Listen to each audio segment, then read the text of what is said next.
दोस्तों, इससे पहले हम लोग एक वीडियो बनाए थे जिसमें विंडोज़ 11 को आराम से इंस्टॉल कर दिए थे, क्योंकि वो सपोर्टेड लैपटॉप था या सपोर्टेड हार्डवेयर था, इसलिए आराम से हो गया। इस वीडियो में स्पेशली जो अनसपोर्टेड डिवाइस है, चाहे लैपटॉप हो या डेस्कटॉप है, हम लोग इसे विंडोज़ 11 को कैसे इंस्टॉल करेंगे।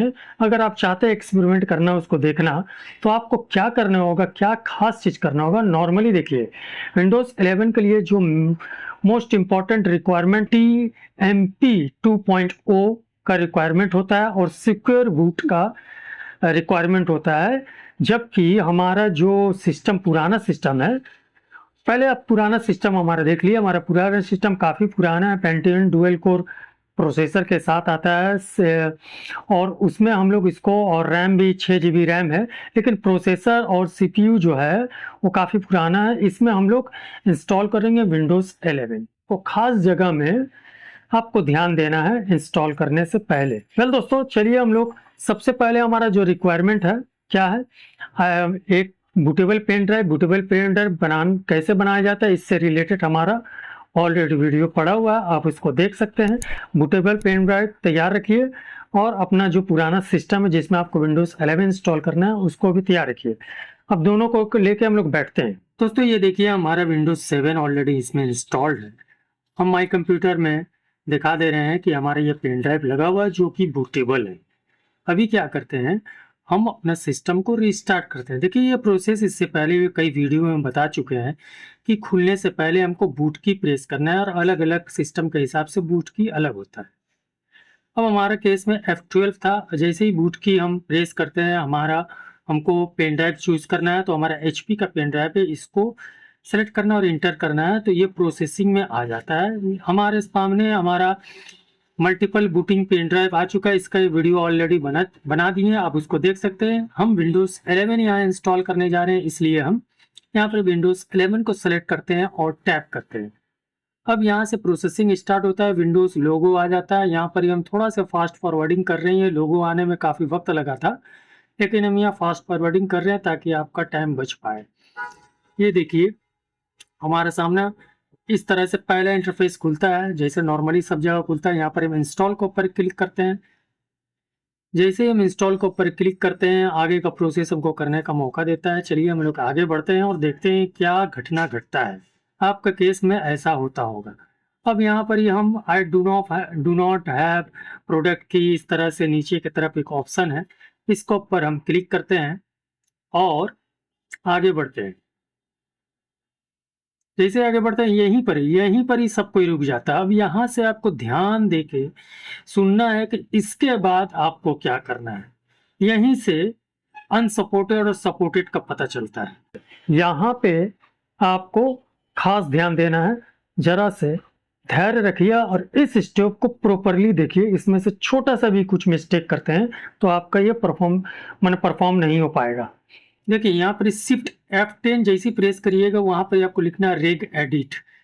इसमें रेग एडिट आप लिखिएगा, मतलब रजिस्ट्री में आपको कुछ छेड़छाड़ करना है बाईपास करने के लिए। यहाँ पर जो थर्ड ऑप्शन है लोकल मशीन, ठीक है, इसका ऊपर आप क्लिक करिए। उसके बाद आपको सिस्टम में जाना है और वहीं पर इस सेटअप का एक और डायरेक्टरी मिलता है, उसको ऊपर आपको राइट क्लिक करना है। राइट क्लिक करने के बाद आपको एक नया डायरेक्टरी क्रिएट कर लेना है, न्यू में जाकर, और यहाँ पे इसका नाम आपको लिखना है लैब कॉन्फिग।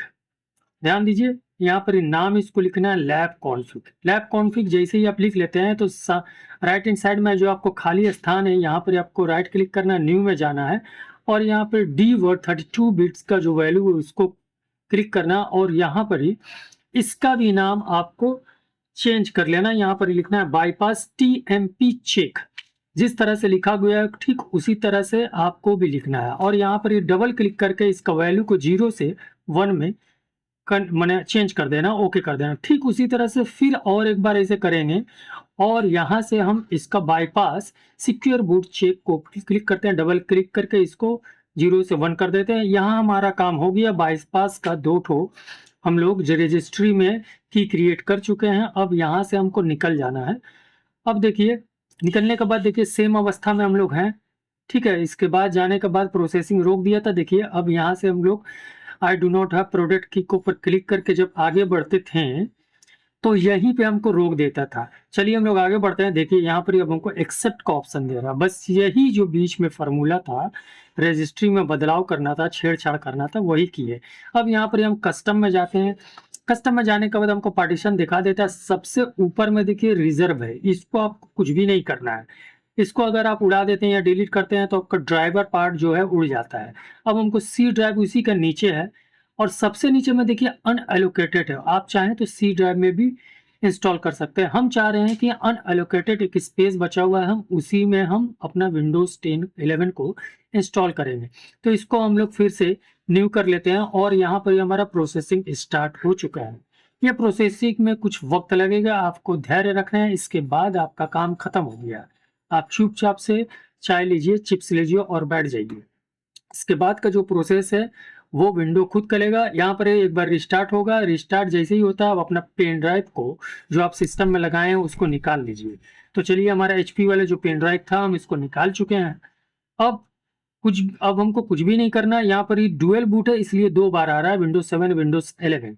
तो विंडोज 11 बाय डिफॉल्ट ये वाला खुल जाता है। अब यहाँ से फास्ट फॉरवर्डिंग हम वीडियो को कर रहे हैं ताकि आपका वक्त बचे और हमारा भी वक्त बचे।